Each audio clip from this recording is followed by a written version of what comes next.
Kantara chapter 1 ഇന്നലെ കണ്ട്. മൂവിനെ പറ്റി പറയുകയാണെങ്കിൽ നല്ല അഭിപ്രായമാണ്.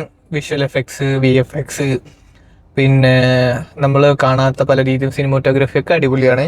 പക്ഷേ എല്ലാവരും പറയണേ ആ സംഭവമില്ലേ, ആ സംഭവം എനിക്ക് കിട്ടിയിട്ടില്ല, എന്താണെന്ന് എനിക്ക് മനസ്സിലായില്ല. എന്തോ ചിലപ്പോൾ ഐതിഹ്യങ്ങളൊന്നും അറിയാത്തതുകൊണ്ടോ അതിൻ്റെ പിന്നിലുള്ള കഥകൾ അറിയാത്തതുകൊണ്ടോ ആയിരിക്കും.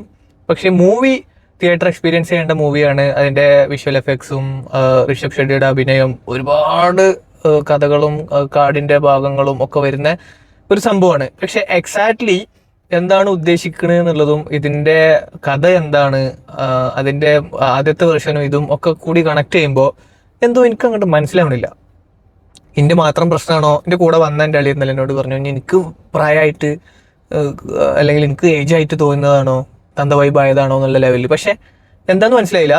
ആ ഫിലിം ഇത്രത്തോളം ഹൈപ്പ് പറഞ്ഞ് ഇത് വെച്ച് നോക്കുമ്പോൾ, സ്റ്റോറി വൈസ് ഒക്കെ നോക്കുമ്പോൾ എനിക്ക് മനസ്സിലാവണില്ല. അതാ പറയുന്നത്, ഞാൻ ഐതിഹ്യമായി ബന്ധപ്പെട്ട് എനിക്ക് കഥ അറിയില്ല എന്തൊക്കെ സ്ഥിതി എന്നുള്ളത്. അതിൻ്റെ എന്തെങ്കിലും പോരായ്മകളോ കുറവുകളോ ആയിരിക്കാം. അറിയണവരുണ്ടെങ്കിൽ പറഞ്ഞുതരും. പിന്നെ മൂവി ഒരു വേറെ ലെവൽ, നെക്സ്റ്റ് ലെവൽ മൂവിയാണ്. പക്ഷേ ആദ്യത്തേനോട്, അതായത് സെക്കൻഡ് പാർട്ടാണല്ലോ ആദ്യം ഇറങ്ങിയത്, സെക്കൻഡ് പാർട്ടിനോട് വെച്ച് നോക്കുമ്പോൾ കുറച്ച് കോമഡികളൊക്കെ കുറവാണ്.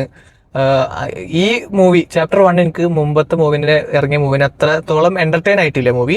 പക്ഷേ ഒരു പ്രാവശ്യം തിയേറ്ററിൽ നിന്ന് നല്ല അടിപൊളിയായി വിഷ്വൽ എഫക്ട്സ് ഒക്കെ കണ്ട്, പുതിയ പുതിയ ഡയറക്ടർ രീതികളും ഫൈറ്റുകളും ഒക്കെ നല്ല വൃത്തിക്ക് കാണാൻ, അതേപോലെ ഒരു കടുവ വരുന്ന ഭാഗമൊക്കെ ഉണ്ട്. അതൊക്കെ ഇന്നലെ കിടന്നുറങ്ങുമ്പോൾ എനിക്ക് ആ കടുവ നിന്നിട്ട് അത്രയും രസത്തിലെടുത്തിട്ടുണ്ട് അവർ.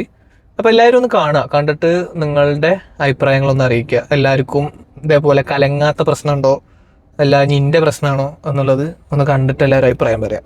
അപ്പോൾ ഓക്കെ.